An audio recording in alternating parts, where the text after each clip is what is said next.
Awake, warriors awake, Juve morning come. Juve! Abaluba, yeah, yeah. Abaluba, yeah, yeah, yeah. Abaluba. Ding, dang, dang, dang, dang, dang, dang, dang, it's Juve. Ding, dang, dang, dang, dang, dang, dang, dang, it's Juve. Spirit rise, come to touch the sun. Darkness pass and the morning come. We done pay homage to we ancestors. We done do the ritual for the libation. So we call in the warriors to stand on guard to protect and preserve this tradition. As we fill each heart, every hollow drum with love. Awake, warriors awake, Juve morning come. The rhythm go turn you round. The warriors coming down. Awake, warriors awake, Juve morning come. The rhythm go turn you round. The warriors coming down. Ding dang dang dang dang dang dang dang, it's Juve. Ding dang dang dang dang dang dang dang, it's Juve. Iron and steel set ablaze to the dawn. No reason to shelter or run from the storm. The drum call anointing every move we make. The rhythm commanding blood and mind to awake. You can't help but answer this clarion call. Not one man must stumble, not one must fall. Unmasking the spirit, come one, come all, with love. Awake, warriors awake, Juve morning come. The rhythm go turn you round. The warriors coming down. Awake, warriors awake, Juve morning.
Hello and welcome to the Bubb Report.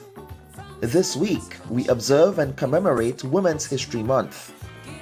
Notwithstanding the progress women made globally, they are hard-pressed to navigate some complex barriers. For example, 1 in 3 women will experience gender-based violence in their lifetimes. Women are still paid less than men for the same work, and they do 2.6 times more unpaid care and domestic work. In many countries, women do not have equal access to land, credit, or economic and educational opportunities, so that when disaster strikes, women tend to suffer the most. Women's voices in developed and developing countries continue to be silenced amid pervasive discrimination and violence, said Muni Akram, President of the United Nations Economic and Social Council. Despite considerable progress since the Beijing conference, women's voices often continue to be silenced and their participation in public life obstructed. Meanwhile, discrimination and violence against women remains pervasive. The serious and persistent obstacles which impede women's empowerment include armed conflicts, foreign occupation, terrorism, natural disasters, pandemics, climate change, the feminization of poverty, discrimination and violence, and the lack of equal access to health, education, training, and employment. The ECOSOC chief declared that sustainable development is not possible if women continue to be marginalized. He called for there to be a new global compact for women's empowerment and eliminating all forms of violence against women and girls. Also on the report, we continue the conversation on the tensions between tourism and the environment in an increasingly changing Caribbean. Some experts suggest that developing countries like Grenada are engaging in over-tourism. More critically, mounting socio-ecological pressures are compounded by increasing climate change and enduring social vulnerabilities, thereby challenging traditional policies and paradigms of growth and sustainability. We expand the tourism ecology conversation outwards with a panel that includes representation from Dominica and Jamaica respectively. We welcome our guests, Jane Ivy Pearl Nurse and Fayeann Lawrence, sustainability specialists from Grenada, environmental activist Arthurton Martin from Dominica, younger Travis Martin of the Orakaseba Foundation of Jamaica, and Dr. Jean Augustine, the first Black woman elected to the Canadian House of Commons in Toronto, Canada. Thank you for joining us for another episode. Good morning to everyone and welcome to the Bubb Report. And as we close Women's History Month for 2021, we here at the Bubb Report salute all women whose contributions sometimes go unnoticed. They are pioneers who lead the way for female empowerment. We see them every day in your homes and in our communities, working tirelessly and often with little recognition. They are frontline workers, business owners, officers, teachers, mothers, and domestic workers. They are your neighbors and co-workers. They challenge expectations, stand on the front lines of change, and refuse to be silent. Also, I want to take this opportunity to extend my deepest condolences to the Presentation Brothers College alumni family in Grenada and around the world on the passing of Emery Spencer, who is a graduate of the class of 1998. I personally remember Mr. Spencer, Emery Spencer at PBC as being a very astute and intelligent schoolmate with great ambition and drive. May he rest in peace and may his memory be a blessing. And now let me take this opportunity to welcome my first guest, Dr. Jean Augustine. Thank you so much for accepting our invitation to be on the Bubb Report. Well, thank you so much. I'm very pleased to be with you as we end this very special month. Absolutely. Dr. Augustine, so I would begin. And, when we think of women, we think of a lot of the informal jobs that women do. And your history as a woman and your trajectory, if you will, when you immigrated to Canada from Grenada, your first job it was as a domestic worker. Yes? It was a very special program at the time. Mm-hmm. If we go back in history, and Kellen, you will find me doing what is called a Sankofa in my answers. That is going back to reach the information to bring forward. Growing up in Happy Hill, St. George's, Grenada, going to Happy Hill Primary School, Mother Rose School, as St. Louis School was called at the time, and then St. Joseph's Convent, and leaving the convent with what I consider to be high qualification at the time, Oxford and Cambridge overseas school certificate, A levels and all of that. And at the same time, very little opportunity for employment. And so that Canadian program was a program to assist the Caribbean islands, many of them, with young women, giving them an opportunity to come to Canada to work in the home of a Canadian family for 1 year, and after that 1 year to get landed immigrant status and remain in Canada.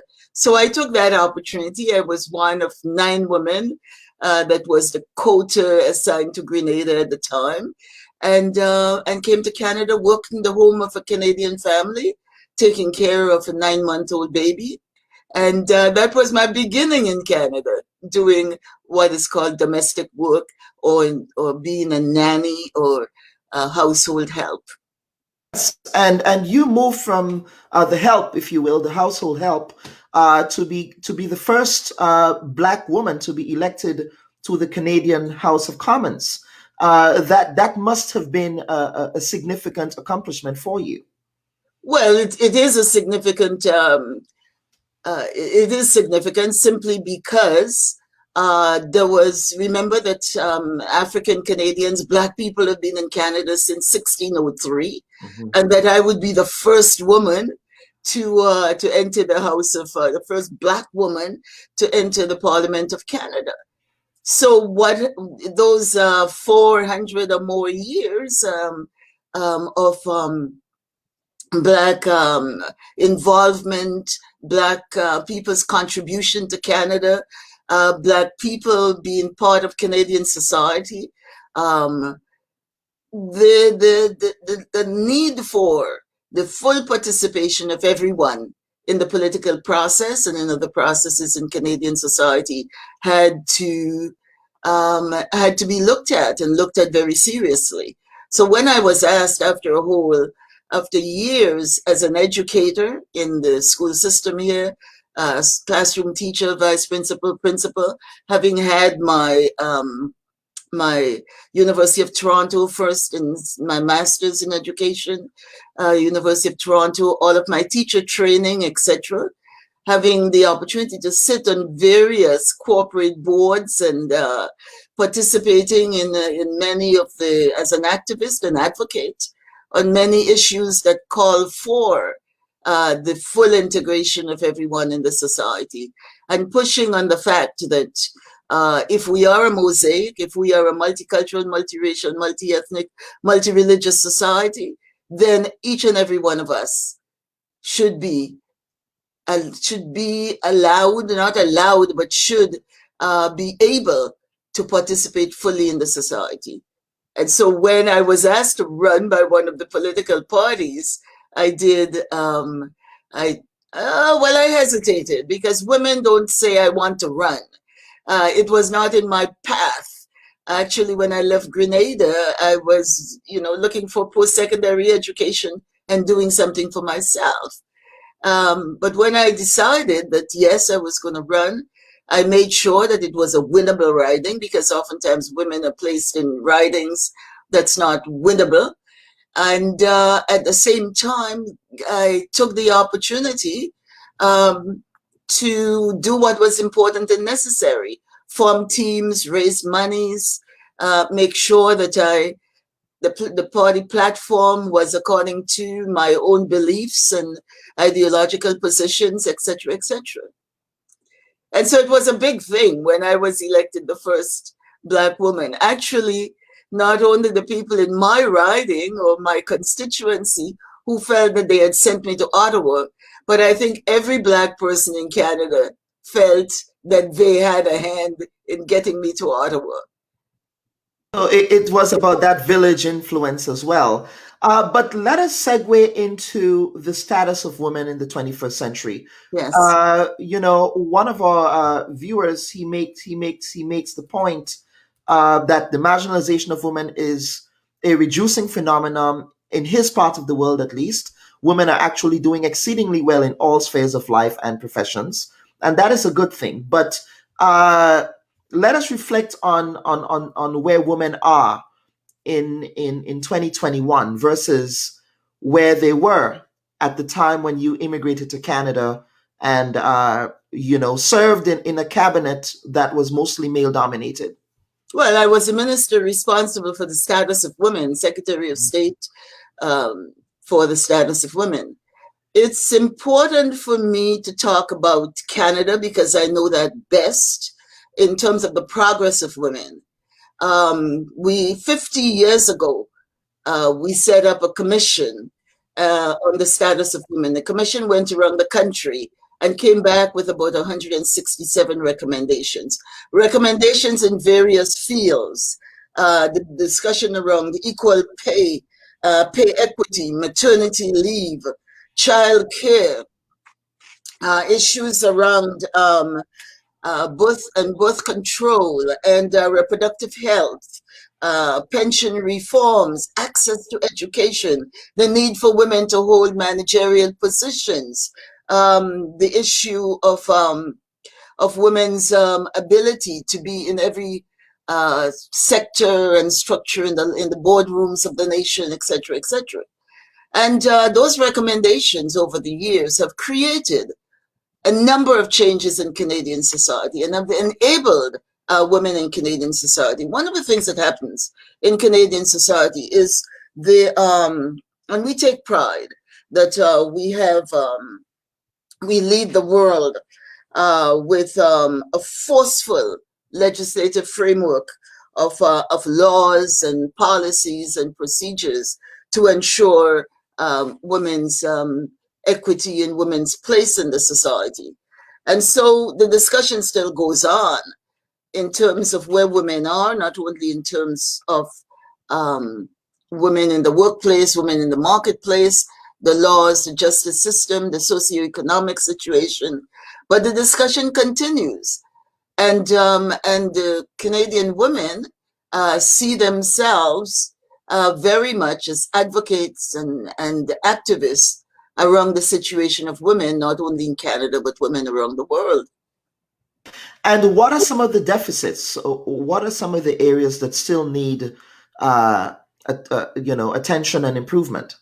Childcare is a big one, because if you want women in the workplace and you want to ensure that women are able to be the nurturers and caregivers that they are, then you have to ensure that that childcare is an important one, except for one province, the province of Quebec, that has what could be called a model childcare. The rest of the country, the province where I live, sending your child into daycare or childcare can take almost 2/3 of what you're making out in the workplace.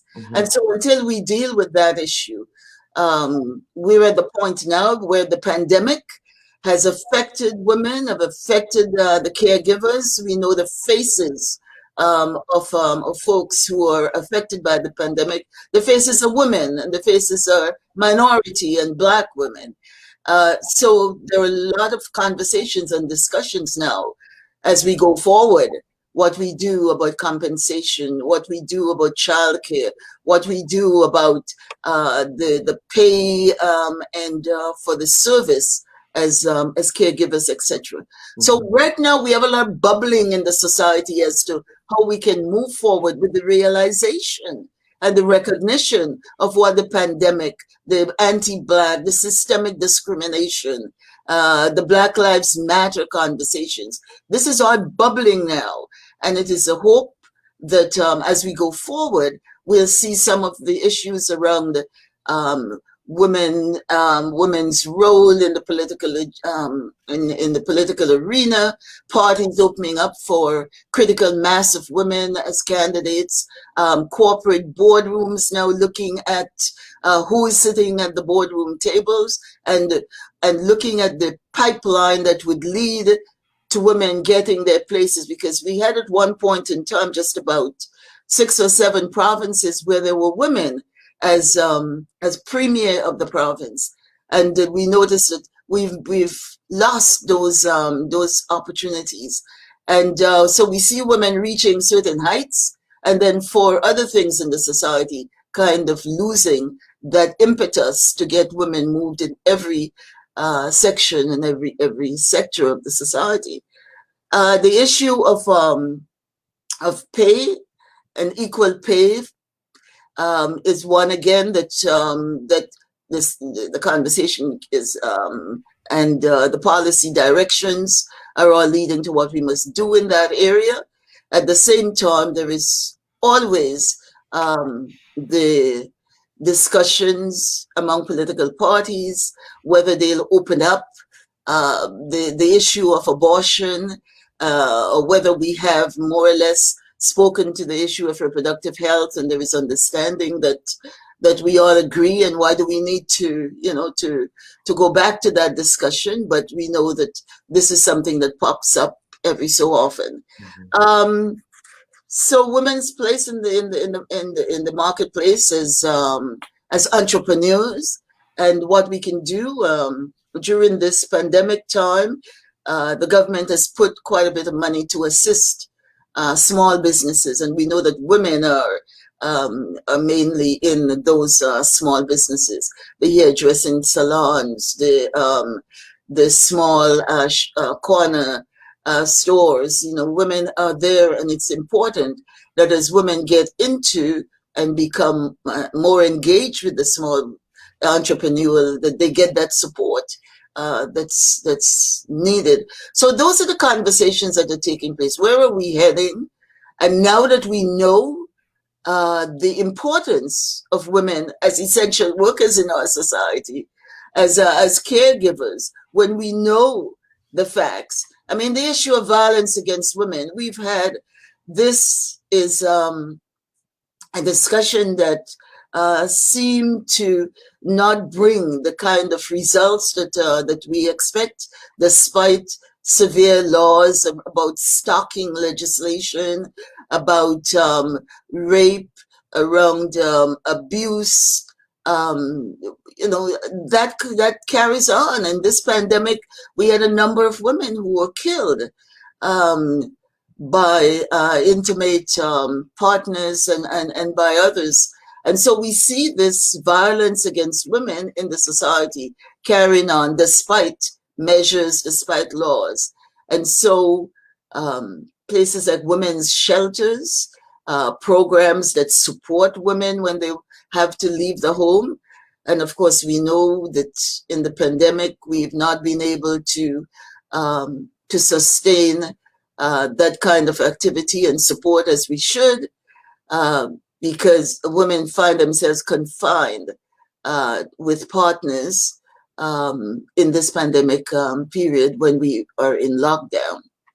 And finally, Dr. Augustine, I don't mean to put you on the spot, but you are 83, yes? Yes, I was born September 9, 1937. You're also a September born. I'm also a September born as well. Great. So I guess we age well, if you will.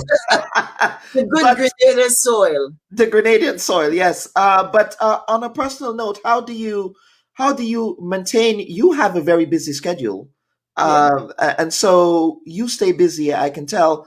How do you, in retirement, manage to keep active and to stay going?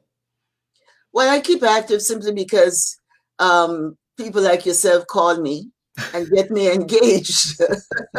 I usually don't go knocking at doors or putting anything out there saying I want to become engaged. Mm-hmm. But since I have been over 60 years or so, I have been engaged with community. I've been engaged on so many different levels, whether it's education, whether it's curriculum writing, whether it is with art and the artists who are, making progress and moving forward at this point in time, important in our community, or with religious and church groups. I am always called upon to participate, to, as they would say in Grenada, to add my 2 pennies worth to issues. And I mentor. I do a lot of mentoring of young women, because I think some of the things that occurred in my time coming up, as it were, through systems, I want to make sure that others know what those pitfalls are, know how to develop the skills and the talents and what abilities and how, so I help young women in terms of resume and contacts and connecting and networking with women and women's organizations. Mm-hmm. At the same time, I have a Center for Young Women's Empowerment, and there we teach, we take the young girls from age 17 to 17. So from the 7 years old, we talk about nutrition. We do yoga and mindfulness. We do, homework help in a safe environment so that the girls come after school. Not right now. We do everything virtually now, but we provide a safe environment for pretty close to 250 to 300 girls between the ages of 7 and 17. And to walk in there at any point in time for me is always to get a touch of youthfulness and energy. Mhm. All right. Dr. Augustine, on that note, let me thank you for appearing on the Bubb Report today. It's an important month, but it is important to also acknowledge that the work that you do and the work that other women do, and men as well, is important for conversations around ensuring that we can continue advancing gender equality in our world. And we have a comment here from Nicole Brenda Lee Johnson James, who says, Dr. Gustine, congratulations, and continue to take care of yourself and to empower women. Merci beaucoup. Yes. Okay, Dr. Gustine, thank you again, and you enjoy the rest of your week. All right. Thank you. All right. Bye-bye. Okay, folks, stand by. We will be right back. We will go to headlines, and we'll be right back with the panel. Stand by.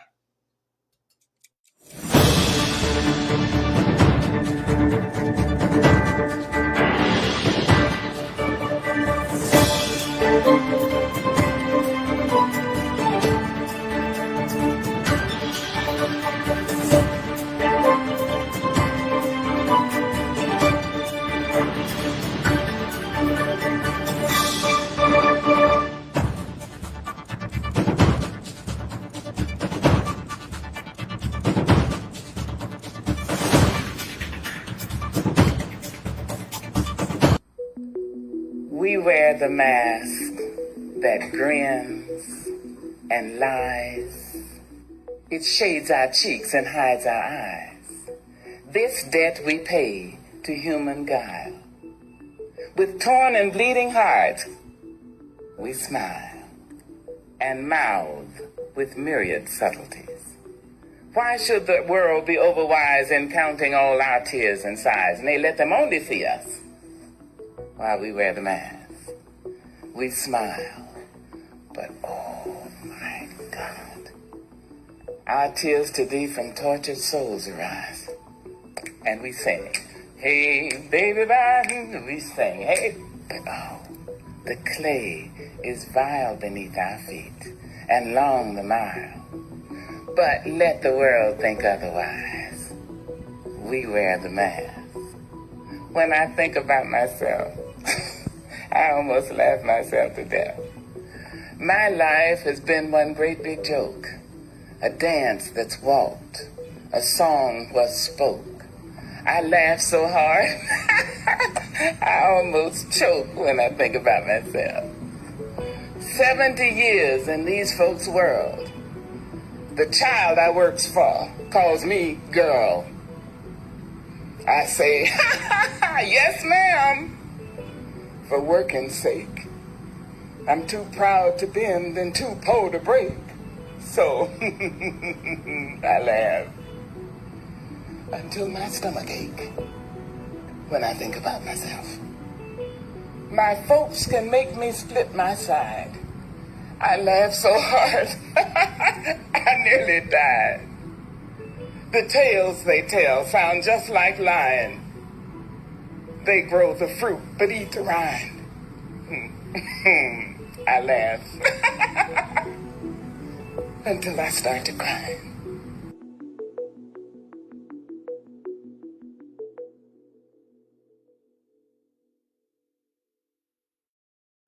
That was the late, great Maya Angelou, reflecting on the struggles of Black women here in the United States of America. And it can also be a metaphor for the state of women around the world as well. And so let me take this opportunity to welcome my very regional panel this morning. We have Mr.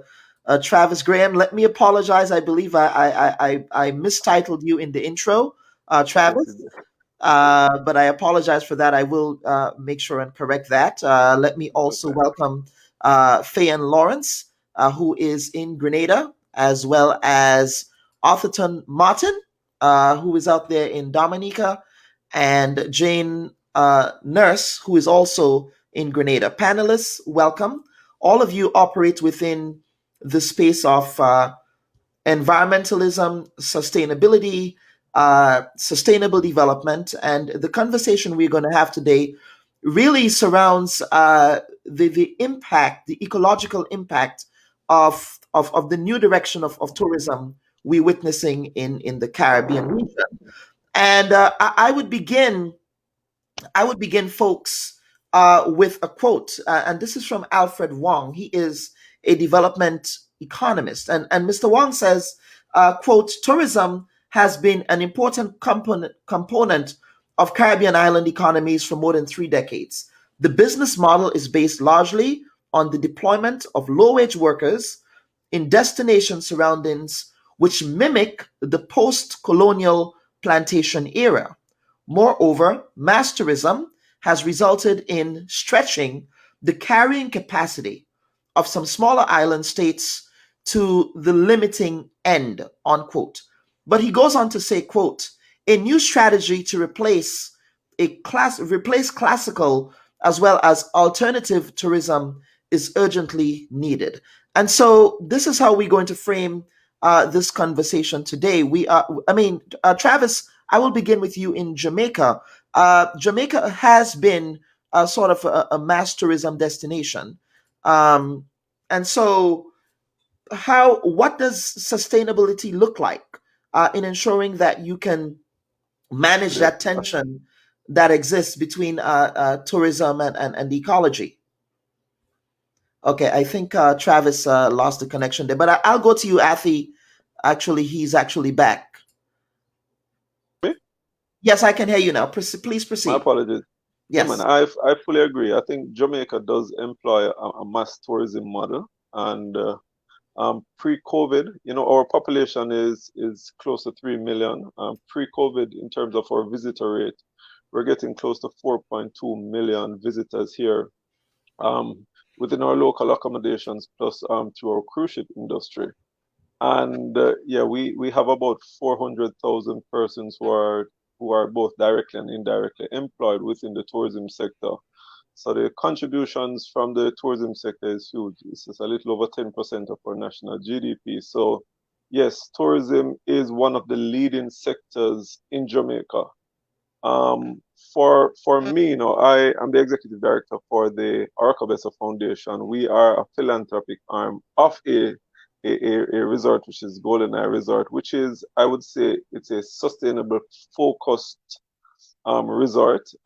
It does not really fully utilize a mass tourism model. It's not all inclusive, but it's more on the high end, a luxury destination model. However, I think Jamaica a few years ago did a sustainable tourism study, and it did show that we need to be employing more sustainable strategies to our tourism sector for it to benefit long term. And one of the biggest challenges that we have seen now is the fallout from COVID, and how what I would say our reliance on our three major source markets, US, UK, and Canada, which have been some of the most hardest hit spaces. It has really affected our tourism sector. And though it's not unique to Jamaica, this is a critical time for us to look at how is it that we, evaluate our model, and look at how is it that we move forward. I think sustainability is the key element in terms of how is it that we reshape our sector, for a few reasons. One, we are a small island state. We are surrounded by water, as is the case with many other Caribbean industries, and many of our tourism resources are connected to the environment. We mainly have eco or cultural assets that we provide as attraction elements to the visitors. And what I've realized through studies is that our mass tourism model, to a larger extent, impacts some of these natural resources that actually make us a viable destination. So when we speak about sustainable tourism, it really should be something that we pivot the sector on. And we cannot use the word loosely. Sustainability has to be something that is measurable, something that we evaluate every year, and we ensure that the entities that are there to enforce regulations that ensure that all stakeholders engage in sustainable tourism are held accountable for what it is that they're doing and not doing. So through the Arcabessa Foundation, some of the things that we do to contribute to that outcome, most of our core programs are surround alternative livelihood, marine conservation, youth engagement. We have perhaps one of the largest coral reef rehabilitation programs on the island. We have coral nurseries. We have planted over 18,000 corals with the intention to plant 100,000 by 2030, sorry. We also manage a marine protected area, which is a fish sanctuary.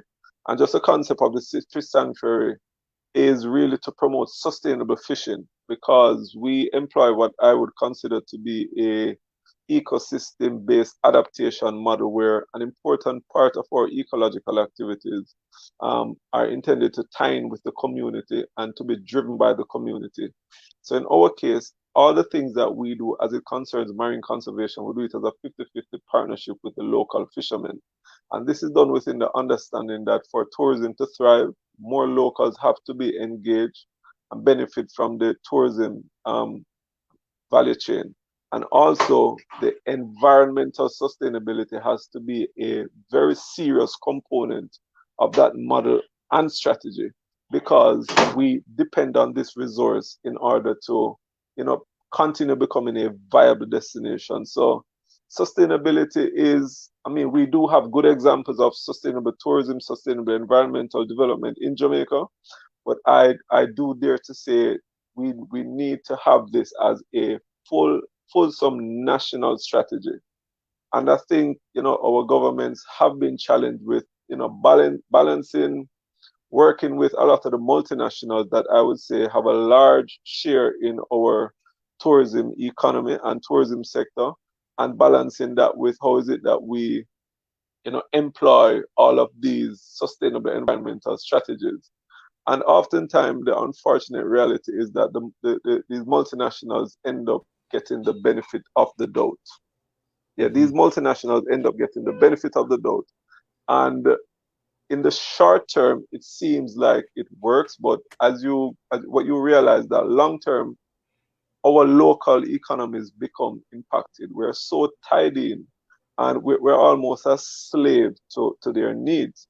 And some of their practices, unfortunately, impact the environment. And what you don't have is as much enforcement and accountability as we need to ensure that the Caribbean can continue being a sustainable destination for the benefit of locals for generations to come.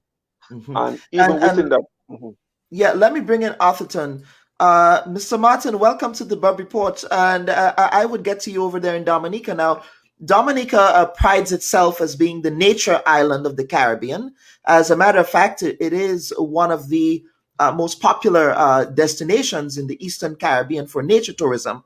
But there are some tensions there as well. You've been very vocal against this new tourism thrust in Dominica. So I want you to perhaps expand on some of the ideas that Mr. Graham has been raising there in Jamaica. What is happening in Dominica that you're concerned about? Well, thank you so much for having me, and I want to say hi to my fellow panelists. I remember a book that a Jamaican colleague of mine wrote many years ago in the 70s. Most of you might remember George Beckford. He wrote the book Plantation Economy. He said that actually after independence, it seems that the islands have spent much more time attempting to recreate the classic slave plantation model in the way we designed our economies. And he was absolutely correct. Our agriculture became dependent upon single crops, monocrop in cocoa in Jamaica, in Grenada, for example, bananas in the rest of the windwards, and so on, sugarcane. So one by one, we all created plantation economies. And the problem that Beckford was raising is a problem that has matured and has ripened in this time, which is that we tend to view what we do or what we can do in single event phenomena. For example, tourism. We say tourism is it, so we do tourism. And every other sector of the economy is left to play catch up. If you look at the investments in tourism throughout our region over the last 25 years, you will see hundreds of millions of dollars spent creating facilities to service tourism, while facilities that are required to service, let's say, agriculture, food production, required to ensure safe and secure sources of potable water for the population, healthcare systems, education, and so on, pale into insignificance in terms of their budgetary allocations when compared with tourism. So, you know, we make the classic mistake that the plantation owners of the past made, which is they were focused on sugar to the exclusion of all else, including the impact of the sugar plantation and production systems on the natural environment. So that is why in Jamaica, for example, when sugar was king in Jamaica, the runoff from the sugar estates and the sugar plantations in terms of agricultural chemical runoff got into the groundwater and polluted and made it unusable, not just by humans, but by other levels of organisms that were part of the food chain for people in Jamaica, you know, whether it be the crabs and other things that people also ate as wild meat, for example. So it is our uncanny ability to look at life frame by frame that has us in a situation today where, for example, we utilize nature for our tourism product. We utilize beaches, we utilize forests, reefs, we utilize all those things, wildlife, flora, fauna. That becomes part of what we offer, of what we sell to the visitor. But do we invest in maintaining and protecting and enhancing these natural systems? That is not the norm. You find isolated exceptions throughout the Caribbean where people who are making money by marketing natural systems are not making any real contribution to the maintenance and preservation and protection of the systems. So the natural system, which is the core product of tourism, does not receive direct benefits from the tourism industry. But we also have tunnel vision when it comes to the cultural impact of tourism. Cultural, including how we relate to our environment. Does the local population value forests, value river systems, value beaches? That's a cultural question. Because if you're not raised as a child, if your school system doesn't reinforce the value of your natural system, you will grow up to be an adult who, as a politician, will be seeking to attract all kinds of investors, even if those investors' actions in your country will destroy the core of the country, its river systems, its forest systems, beach and coastal zone systems. So we have failed to do one of the important things that would have avoided this unfortunate dichotomy between people being made to feel that they either have to choose the economy or the environment, when in fact the environment is the economy. Mm-hmm. And so you will have a situation where you would hear political parties making the case, oh, don't worry about those people, all they want to do is protect trees. They think that trees are more important than people, but we want to grow the economy. We want to get these big hotels and these big cruise ships to come. When in fact, the ultimate purpose and the primary purpose of growing the economy, is it not supposed to be the benefit to those very people? Well, but Mr. Martin, the politicians will say that they have a mandate to provide employment to their constituents and to their population. Mr. Bubb, they have a mandate to ensure the safety and protection of their people.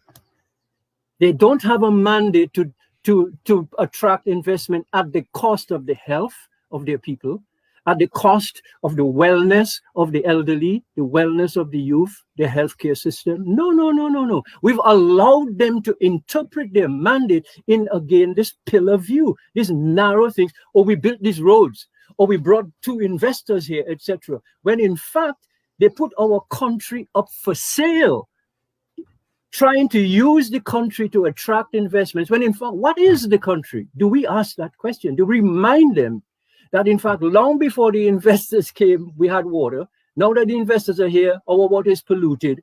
So what is the real ecologic cost of your economic investment in tourism?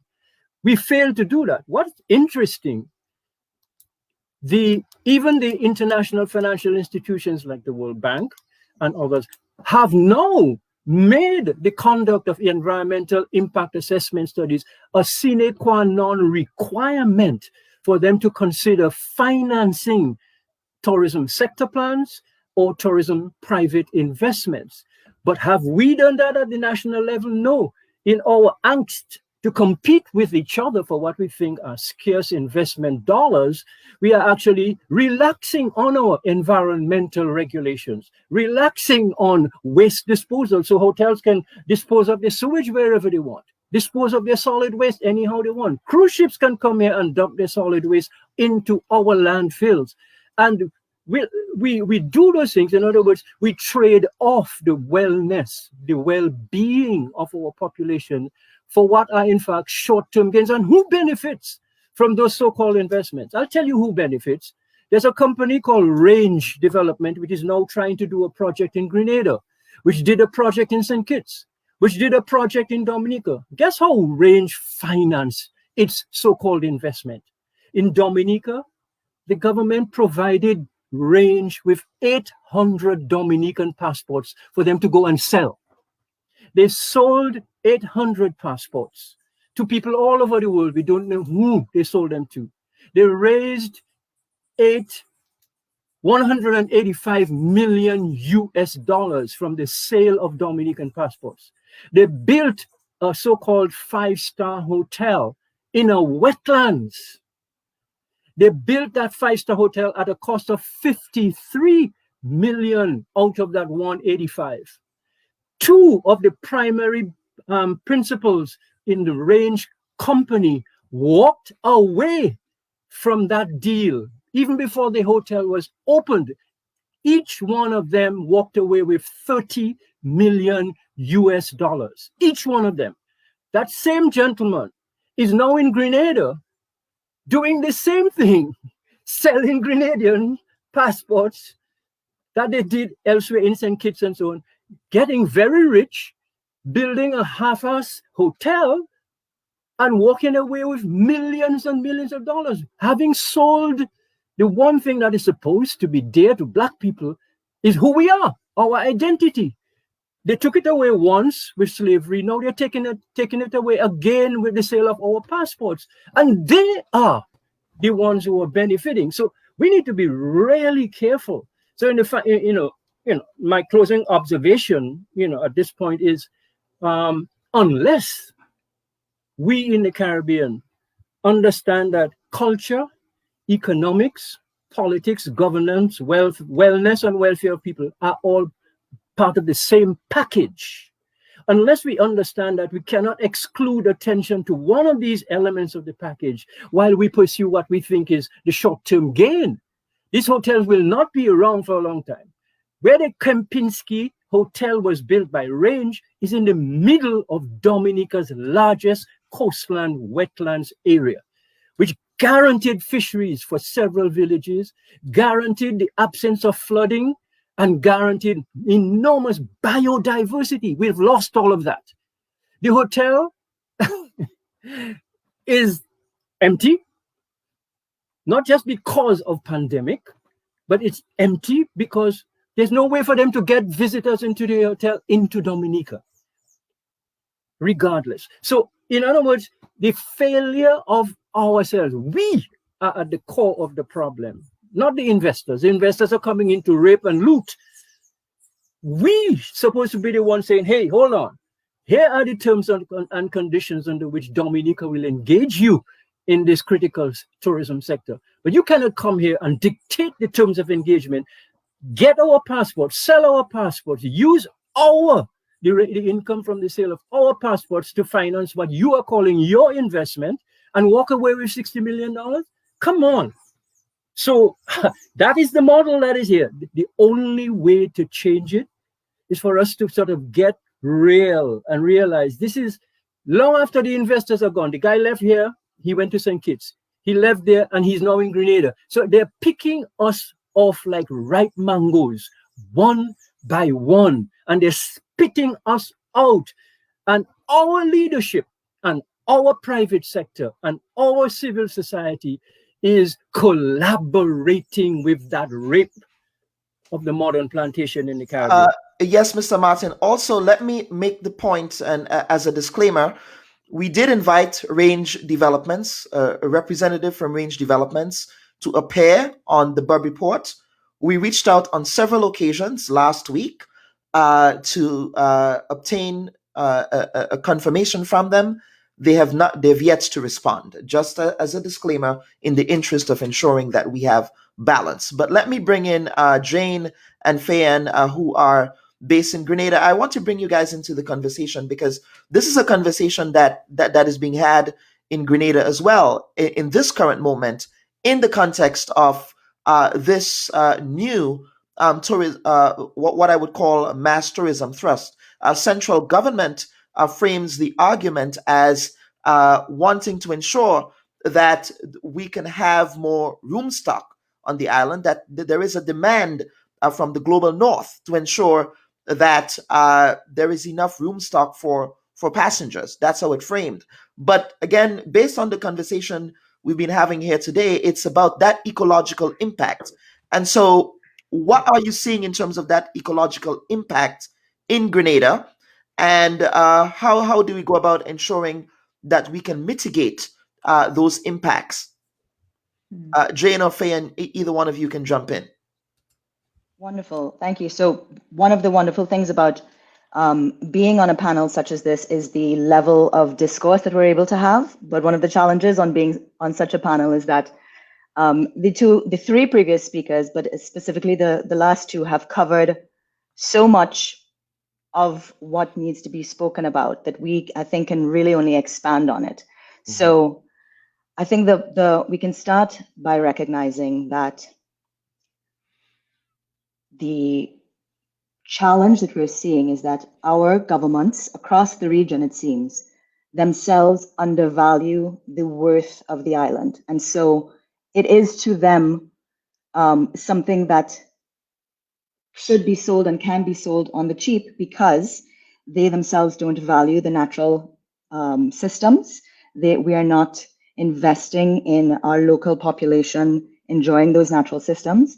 And that sort of thinking is clear in how we go into these negotiations with developers. But central government may say again that, they do have sort of climate resilient projects in place. They frame it under terms such as the blue economy.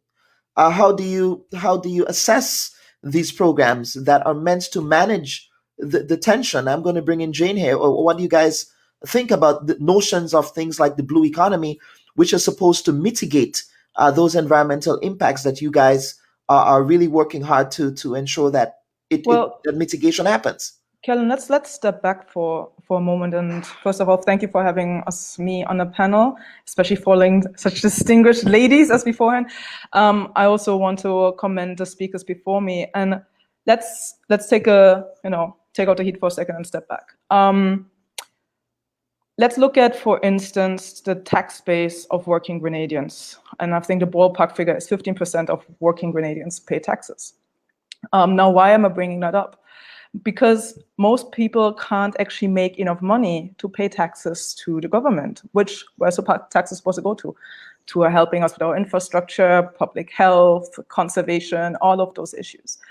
And we are often being told in the context of these developments, they will bring jobs. So the argument of jobs trumps any considerations that are being brought forward. On the other hand, as Mr. Atherton very eloquently explained, all the ecosystem services that the areas provide in which many of these projects are situated, those are being shoved aside as non-essential, when in the very fact, those are the very systems that keep our people's livelihoods afloat. And now, one of the things that I see as a practitioner, both from a public sector and private sector perspective, and I wouldn't say, oh, blame the investor or blame the government or blame the people. I think going back to the idea of responsibility, it's a collective responsibility to create a system that has checks and balances and provides progress and wellness and well-being along the process. And so sustainability, I see it as a process. You have to continuously work with your stakeholders, with the government and with investors to create a framework in which all those needs are being assessed, whether it's from an ecological perspective, whether it's from a community perspective, whether it's from an economic perspective. So coming back to the argument of jobs, if we're looking at tourism jobs, if a developer comes in and he can say, oh, I have all these millions to spend, 100 millions plus, to build a first-class 5-star hotel in Grenada. And most of the times with these developments is you have a developer, they built a hotel, they walk away, and they're not involved in the running of the hotel. So they don't really care about how many jobs are in the end created or stay in the economy and so on. But from a government perspective and from a community perspective, this is important. We should be asking not just how many jobs, but what kind of jobs. At what level are they going to pay? Are they going to pay at least 3,000 EC plus so people can have a livelihood and pay taxes to the government? Or is it just going to be another 1,000 EC, 1,500, 2,000 EC? And that is being touted as jobs, because those are not jobs that are going to lift people out of poverty. And I think one of the things, coming back to the blue economy idea, yes, the blue economy for Grenada is very important because most of our assets that we're trying to develop at the moment are on the coastlines. And we've also engaged, I think, a while back in a Caribbean challenge where we decided we wanted to preserve at least 25% of our coastal marine spaces. And I think most recently now Grenada has, which is good, we've engaged in a number of sustainable development goals that we want to achieve. And amongst those goals is to, for instance, secure our fish stocks in our coastal areas. And this is, for instance, again, you look at, this is the blue economy in action. Our fishermen right there. So how could, for instance, could you create a balance between the development and livelihoods of local communities? Not every fisherman wants to go and work in a hotel, but they may want to sell to a hotel. So if you go into an area where you want to develop, you're not just going to say, okay, we're going to build a big bunker here where we put 500 rooms so we can have more airlift. You need to look at what other services can this space provide. And all the areas that we're developing, how are we going to put back? So if we're taking down mangroves, right, how is that going to affect our livelihoods for the fishermen? Because they depend on mangroves to provide nurseries for their fish stocks. So these goals that we have, sometimes they seem like they're mutually exclusive when they don't have to be. And oftentimes we frame the debate as one, it's either or, it's either jobs or the environment. Then seeing, as Mr. Atherton said, very, very real, it is that core ecosystem service that nature provides for us that also provides our overall product. Mm-hmm. If we do that by not planning, by not looking at all the needs involved, then you don't have a blue economy. And then whatever we say is literally just lip service. And I think this is something where, and that's the final point I'm going to make, there is sometimes a translation issue. And I see it from a private sector perspective. Even if as an investor, and it takes a lot for an investor to come and do a project in the Caribbean because it's a lot of resources involved to getting stuff to be done here, right? So I don't want to say investors from abroad are bad. I'm saying, no, this is commendable when people want to come and do projects here. But if they come, we need to be better in asking for more safeguards. We need to ask, how are you going to deal with your waste? What are you going to do about your water? How are you going to do your energy? What kind of jobs and how well are they going to pay? And how do we translate that, right? How easy is it for an investor to find the right standards? And how much is the government actually to pay attention, particularly to large projects? You can't just say we don't have the capacity, so you can't do it and you can do whatever you want. If you bring large projects in, if you attract those kind of investments, then it's also your responsibility to ensure that standards are set, that standards are followed, that they're monitored. And if you don't have that capacity, make a developer pay for it because they say they have millions to spend. All right, speaking of millions to spend, I'm going to bring you in, Fayeann. Do you want to expand on anything Jane just said? Sure. So just very briefly, I think we have things in place. Grenada has policies in place and frameworks. The National Sustainable Development Plan calls out that sustainable development needs to have the three considerations of, is a project good for Grenadians, is it good for the environment, and is it good for investors?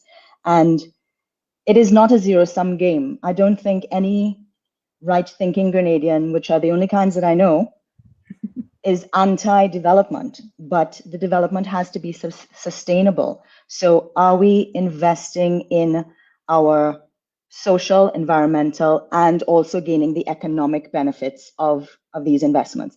And the other thing is that Grenada has a sweetness that has been lost in large part because of the kind of projects that we have undertaken and how those projects have, Grenada has a sweetness that in large part has been lost throughout the rest of the Caribbean or a number of other islands.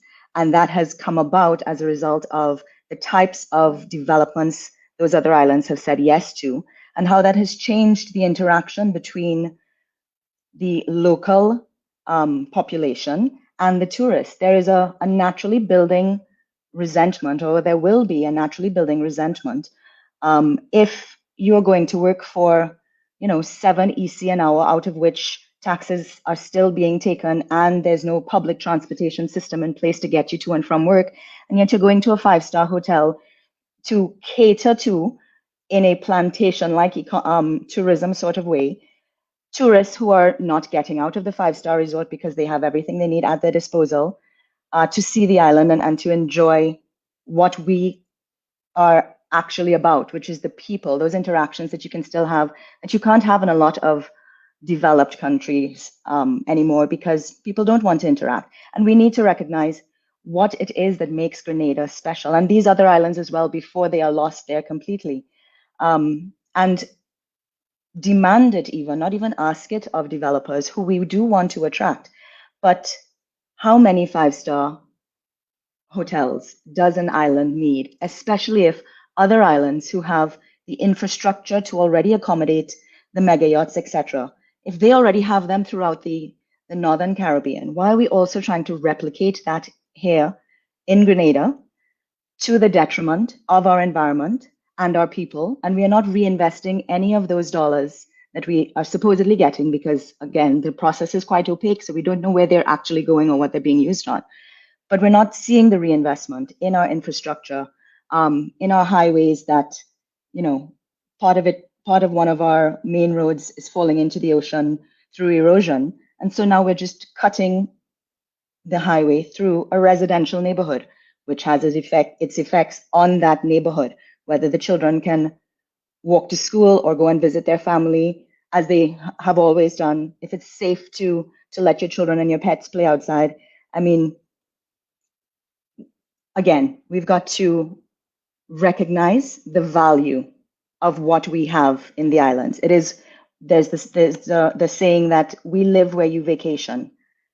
And it's because people already want to come here. We're not saying that tourism isn't important, but if we don't balance it with reinvestment in our society and our environment, then one, we remain at the mercy of something like this pandemic where all our eggs are in one basket, and now we are struggling because this is all we have invested in for decades. And two, at some point, what people want to come and see will only be the beaches, because the people who leave their poor-paying jobs and can't afford to build a house of their own with the money they're making in these hotels and other developments that make no sense, are not going to be welcoming or as welcoming anymore. There are knock-on effects that we must recognize. And it's not that we don't already have the frameworks in place to focus on these things, but we are focusing on the economic to the detriment of the social and the environmental across the Caribbean. And Travis, let me bring you back here because in the Ocraciba Bay, if I'm pronouncing that correctly, your foundation is named after that bay. And as I understand it, your foundation, you've had to engage in sort of ecological restoration, if you will. Yes. So I just want you to step back a bit and tell us why that restoration was needed. Is it because of the encroachment of tourism projects that resulted? Because I understand it's also sort of an endangered marine sanctuary. Well, yeah, it's Aracabessa Bay, and it's located on the north coast. And our marine conservation program was really driven by just the ecological realities, right? One, I know in the 1980s we had a huge issue with the diadema urchins, one of the most consistent reef feeders, and many of them were wiped out, not just in Jamaica, and the Caribbean. And what you realize with that and the development that we saw coming in from the 80s, just the reef health in Jamaica, as well as other spaces in the Caribbean, would have been impacted, and we're still feeling the effects of it now.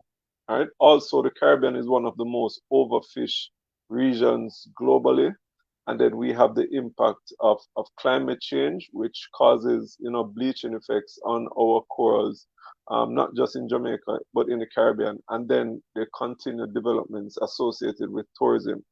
So what that shows is that there have been a number of stressors on our environment, and as the foundation, as many other organizations are and should be doing, we have to take a proactive approach in terms of how is it that we are going to contribute to a positive change in these areas, and more importantly, to create a culture of environmental stewards among the persons through knowledge, that we can have persons be more informed on what are the issues affecting our environment, and to change their attitude so it can impact behavior. So yeah, 10 years ago we partnered with the government to start the Aracabessa Bay Fish Sanctuary, which is a marine protected area. We're one of 18 around the island, but what makes us unique is that we include the fishermen as an important stakeholder, and one of the things is to ensure that they understand the importance of sustainable fishing, with sustainability being that keyword.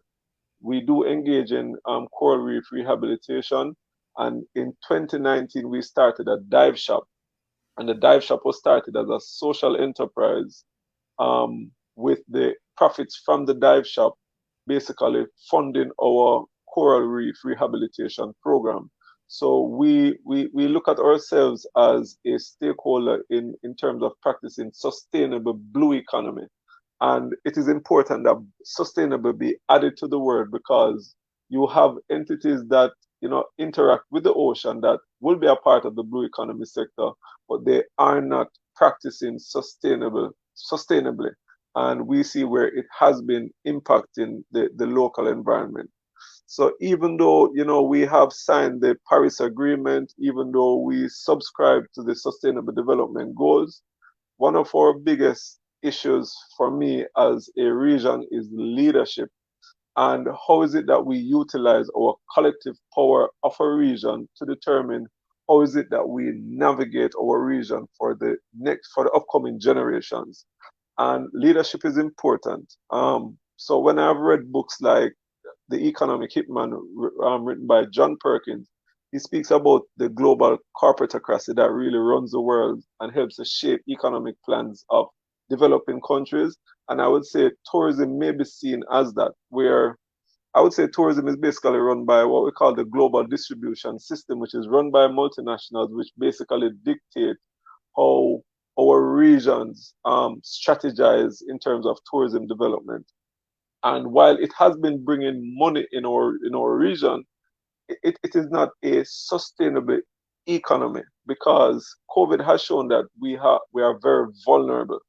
And what it has also shown is that a lot of the funds that we have been boasting that we have been receiving from tourism are actually going to multinationals, and the trickle-down effect is very small to our locals. So we have to put the environment at the forefront because of our region and how vulnerable we are as a region, and the fact that whatever happens, we still have to stay here, we still have to survive, we still have to, live here. So we not just have to subscribe to these international policies, but we have to localize them, and we have to connect them to deliverables. We have to connect them to measurable outputs, measurable outcomes. So we're not just saying, yeah, man, we're subscribing to the Sustainable Development Goals. What of the 17 goals are we subscribing to? What is it that we are doing and holding ourselves accountable to show that we are contributing to these particular goals? And what are the policies that we are holding our leaders accountable to ensure that we are protecting our regional resource?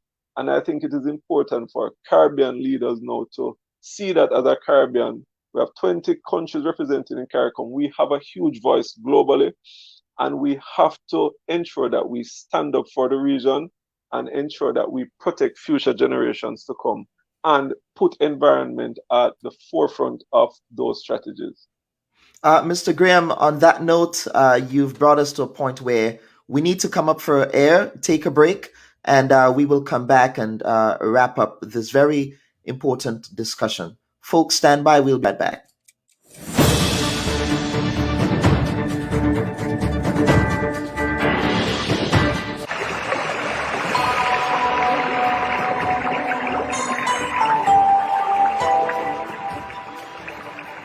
So our mission since the past 10 years of patrolling and protecting this area, our Rockabess and Rockabess of the issues is a view long coming. We recognize that we're losing our fishes, and then the only place to take something from is the sea, and they didn't putting in things. But it's a no-take zone, it's a no-fishing zone, and that should be instructed or told to them by the operators of the pillar. So we could effect a charge through the pillar, and so me and other partners decide to give up a space down the sanctuary. So we did that since the past 10 years, and we achieved extreme good result. But at this time now, we see it looking not too bright as the government have no more funding to assist in keeping it going. We have an operation cost nearly 20 million a year, which is supposed to be operated properly for our sanctuary. We just make this work, but we need a lot more resources.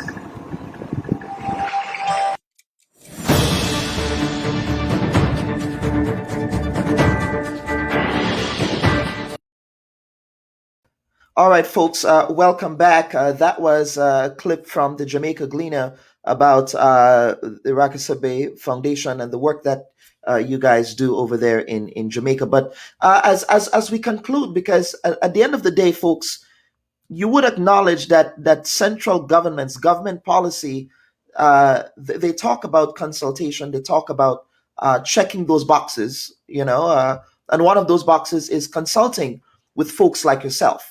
And so, to what extent do you think that these consultations bear any fruit? Is it relevant if they are still going to continue with the trajectory that they continue to proceed with? And I will start with you, Jane. Yes. I know I'm itching with this one. Yeah. No, but I strongly believe in consultation. And I've been sitting in many consultations over the last few months. Some run very well, others not so well. And what you see in the consultation is that if it's done well, you realize that it's an asset.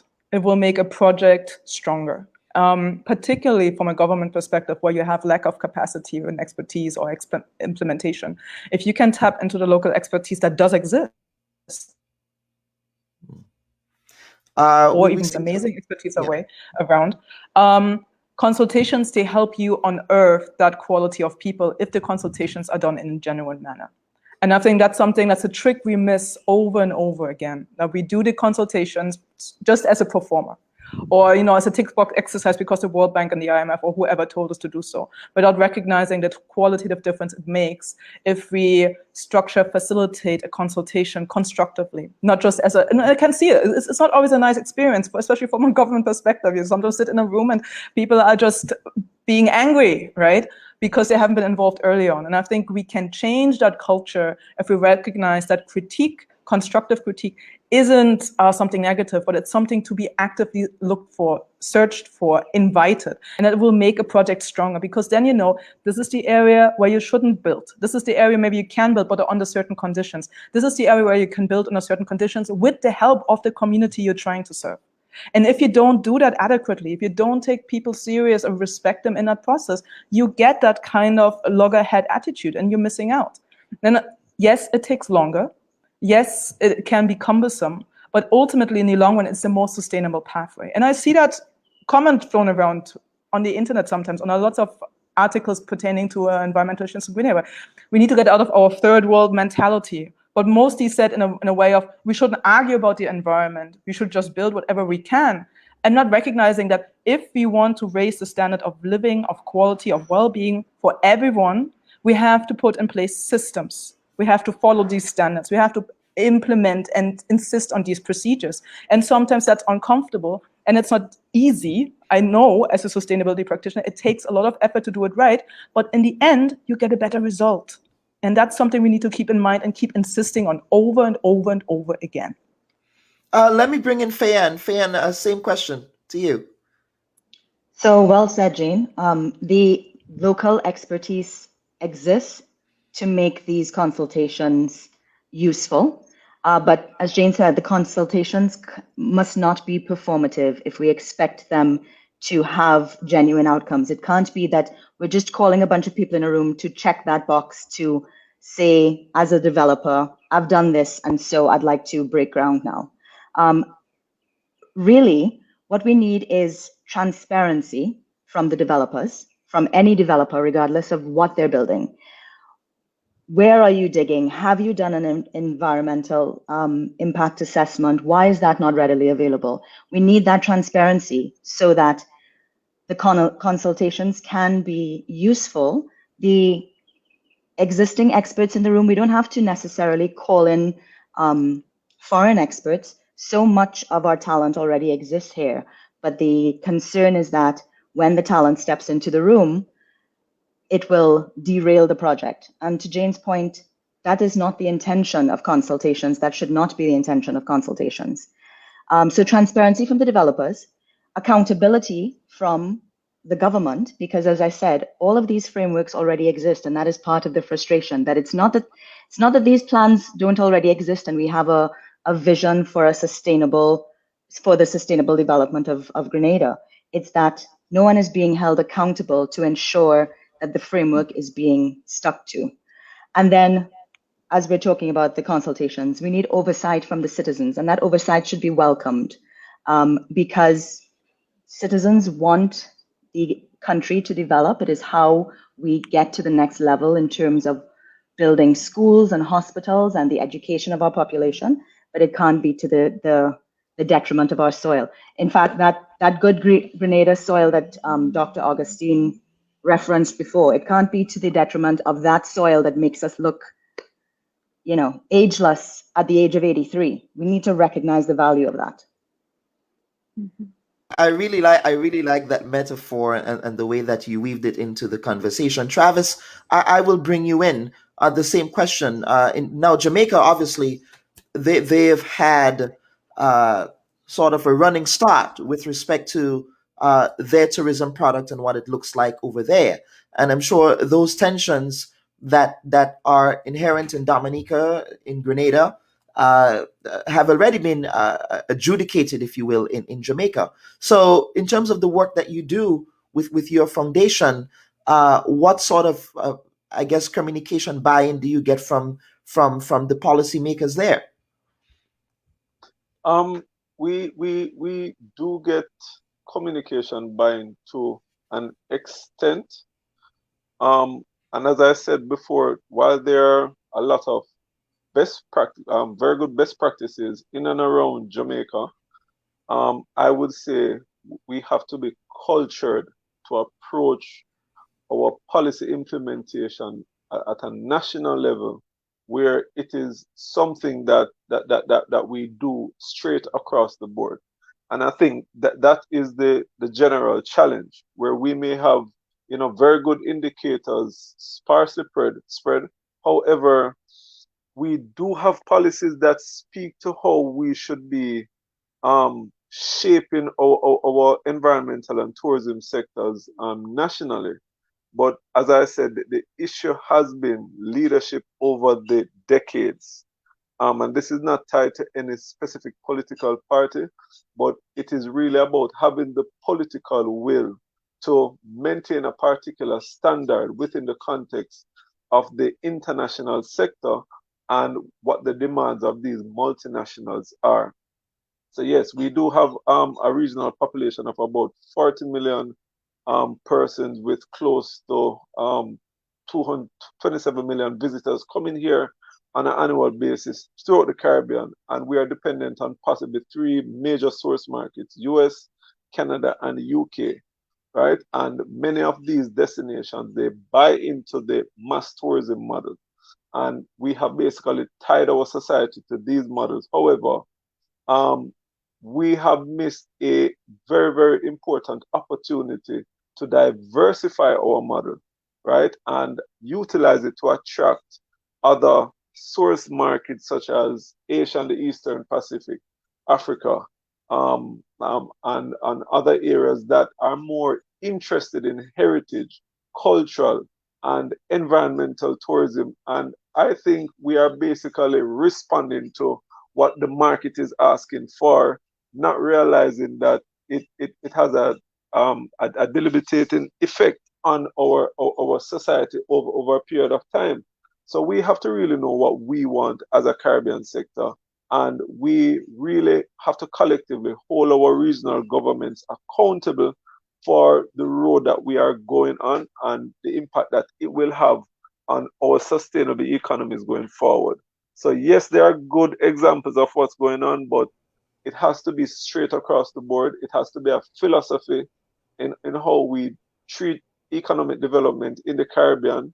And it has to be measurable indicators that shows that we are actually utilizing sustainable strategies to protect our people, to protect our environment, and to push our economies forward in a very sustainable way. It has to be across the board. And we have to stand up to these multinationals in the interest of our regional countries. Folks, we will take one more break and we will come back to get closing comments from the panel. Stand by. Since losing that seat, what have you been up to? Well, Mr. Attorney General, this particular provision sounds unconstitutional. But why were there not consultations before moving forward with the proposals? Did they say what will happen when you guys get to St. Vincent? Because there are pressing social economic issues that I would want to address with you. In the hyper-information age of social media, the Bubb Report knows there is more to the story. We have questions and demand answers. We strive to hold the powerful accountable and tell an unbiased, contextual story. You know what happened. We let you know why it happened. There is always more to the story. The Bubb Report, streaming every Sunday at 11 a.m. on Facebook and YouTube. All right, folks, welcome back. This is a very deep discussion. I think some of the viewers are calling for us to do a part 2 of this discussion, which I think is necessary. It is important to also to hear from the other side, as we always strive to ensure that we have balance here on the Bubb Report. And so, as I said, we did invite some of the developers in Grenada. We have not heard back from them. We also attempted to reach out to the Member of Parliament for St. Patrick East, Honorable Pamela Moses. She has not responded to our invitation either. As we know, St. Patrick is now a hot spot for development in the country as well. And so we would love to have a part 2 where these players are also involved in the conversation. So I will get to the entire panel here, and I will give each and every one of you an opportunity for closing comments. Where do we go from here? Fayeann, I will start with you. A hot seat right out the gate. Yes. I'm going to keep it brief and say that the citizenry of Grenada and really any Caribbean island should not shy away from politics. And actually, Jane and I had this conversation a while ago, and she's the one who helped me clarify this. So, Jane, I hope these aren't your closing remarks as well. But the citizenry should not shy away from politics, and that is the activities associated with the governance of their country and of themselves. So it is easy and a common practice for those who feel like they are being targeted to say that a person who is speaking out about a particular issue is, playing for the other side or simply protesting their governance or their point of view. And I think it's important that we stop looking at it that way and recognize that citizens should be involved in politics. Politics is non-partisan. Politics is not about one party or the other. It is about having a voice and feeling the need, the duty, and the ability to raise that voice in how you are governed, in how your lands and your children's heritage is being treated with and made available for generations to come. Jane? Excellent point, Faye. Luckily, not the one that I wanted to make. No, I would actually like to give a shout out to the tourism sector here in Grenada, because we've been framing the discussion very critical of large tourism developments, and I've worked in the tourism sector for quite a few years, and I know so many astounding people there who work very hard, who have these issues in mind, who understand what sustainability is about, and have been trying very hard to protect the pure Grenada brand in order to keep sustainability, our natural heritage, our people at the center of how we do this kind of sector. But I want to broaden it out as well. It's not just about tourism development, it's about development in general. How do we want to see Grenada progress in the next 5, 10, 15, 20 years? We have these national sustainable development goals, and they're very important. They make sense. Maybe sometimes we need to break it down and make it more simple.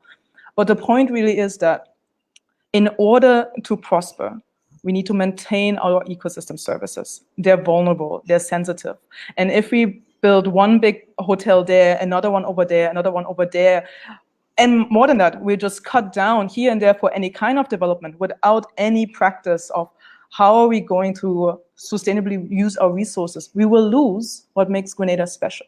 We will lose what makes us as a people special. We will lose essentially our identity to some extent.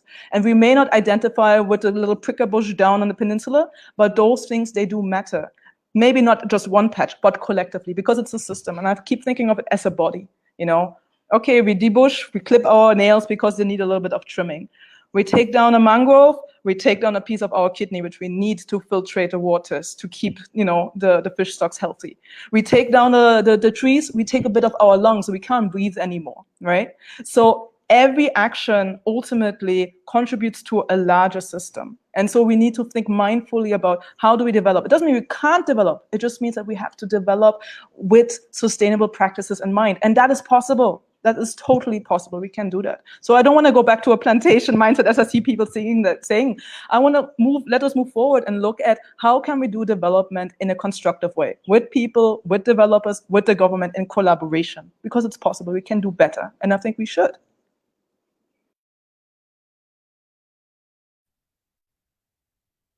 Okay.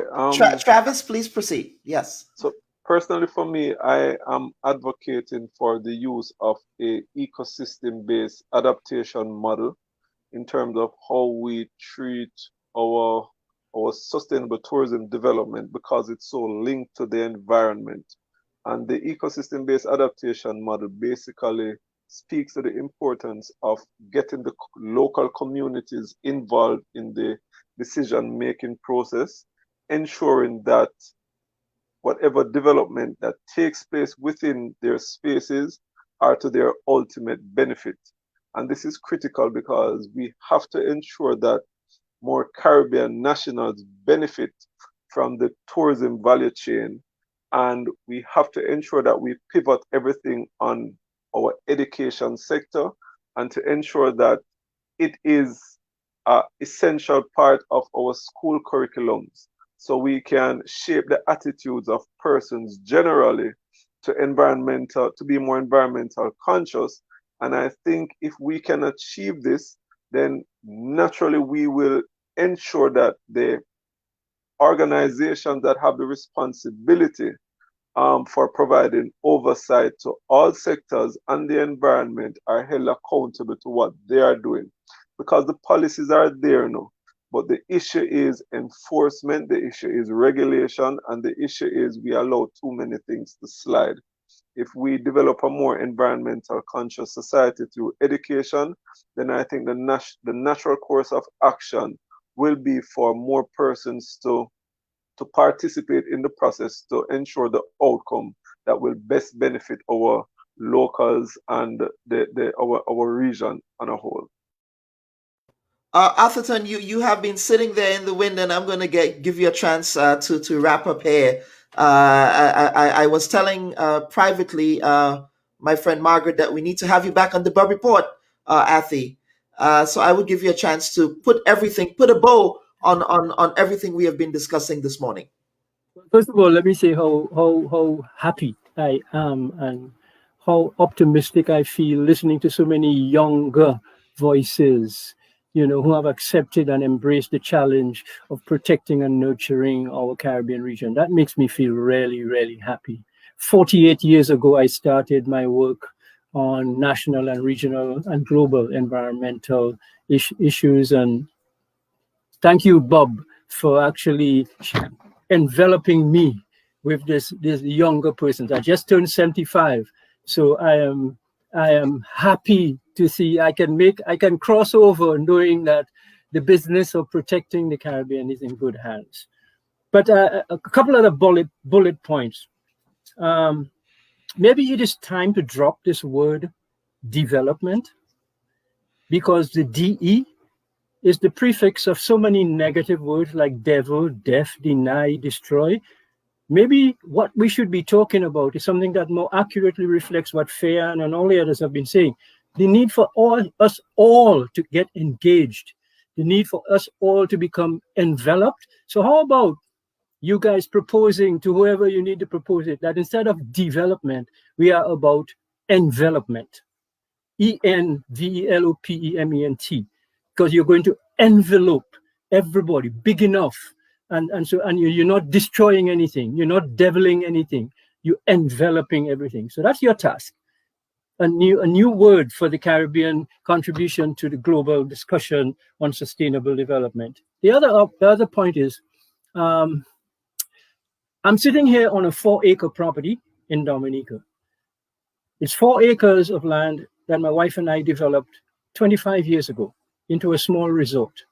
We have 33 Caribbean fruit trees, tropical fruit trees planted on this farm, which are fruit trees that have been disappearing. So we've created, if you will, a germplasm bank of exotics that used to be quite common when I was a child, but actually have been disappearing as a result of monocrop banana production, uncontrolled housing and road construction throughout.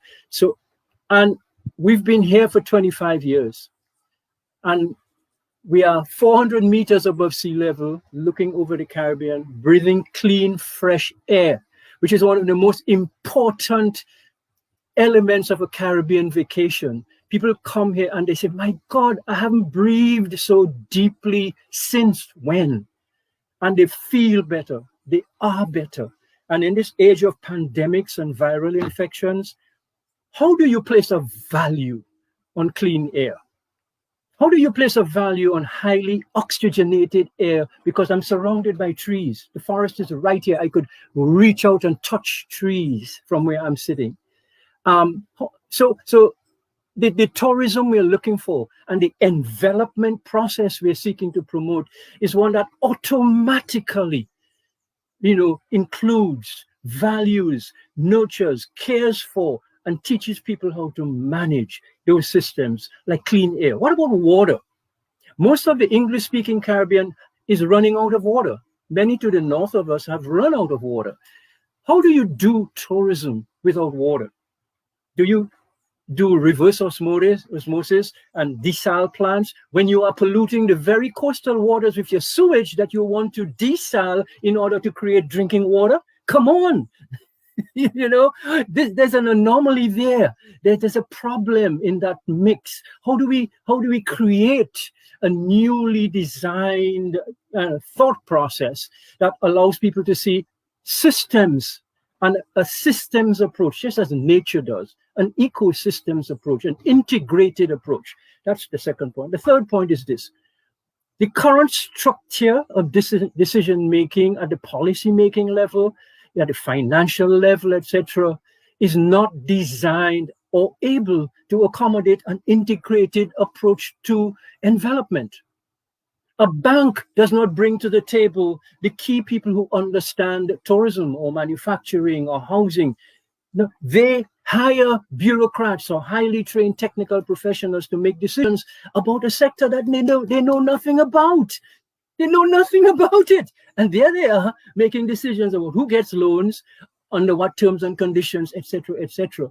So a redesign of the decision-making process to accommodate the notion of consultation and full engagement, not just, consultation so you can check the box and say you had a consultation. Consultation so you can get meaningful redesign, meaningful reshaping of the model that we're going to be using for our envelopment. And so it is for the policymakers, the financial people to take that on board as well. And finally, Mr. Bob, it is this: we have a mistaken notion that we have to disabuse ourselves of. When you hear the term investor, don't you immediately think blonde hair, blue eyes, white skin? But or someone from the global north, But guess who? Yeah. Yes, guess who are the major investors in our respective economies? We are. We are both financially, in terms of tax paying, in terms of look around you and ask yourself, who has taken loans to build restaurants, to do buses, to build housing? We are our biggest investors, and yet we get a loan at 10.5%, and we give those foreigners like range our passports to go and sell, and they keep the money interest-free. It's not a loan. We give them millions of dollars while we're requiring local investors to go to the bank and pay 10.5%.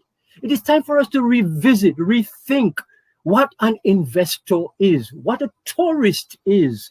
Dominica is the only island that has had a high level of dependence on Caribbean visitors. 57% of our stayover visitors up until 10 years ago came from the Caribbean. And so a rethinking is necessary. A revisiting of the work of people like Beckford is necessary, and a reshaping of our approach to planning, our approach to decision-making, and yes, our approach to politics. So that politics cannot be somebody coming to promise to build a road. That's your job. When we come and promise, we're hiring you to look after the building of roads and schools. And so why you come in? Because you're doing what we asked you to do, I must put you back there? Come on, people. So I am pleased. I am really happy and optimistic that the young women of the Caribbean and the young men of the Caribbean have embraced this mission, this task, and really are the next wave of warriors for the Caribbean, which is what we need, because this is a war in which we are engaged. We are engaged in a battle to save our region for our children and grandchildren. And if we don't engage it like that, if we don't mobilize and practice and train up ourselves so that we can last the distance, we could very well be the last real Caribbean generation.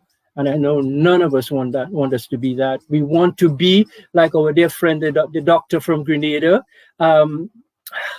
We want to be around to see the great grands, love, live, and be well in this Caribbean. Thank you so much for having me. I really appreciate it.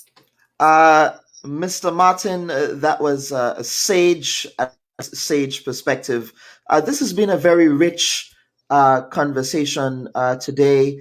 And I really want to thank my producers for helping me to bring this quality of folks together that we see here this morning. And of course, as I said, this is what we attempt to do on the Bubb Report, is to elevate the discourse and move beyond the superficial conversations that are sometimes had on these issues. And these conversations are not should not be seen as cyclical conversations, as news cycle type conversations, but these are conversations that should reflect the spirit of our time. And so I want to thank the panel for indulging with us today, and certainly viewers, as always, thank you for your continued viewership of the Bubb Report.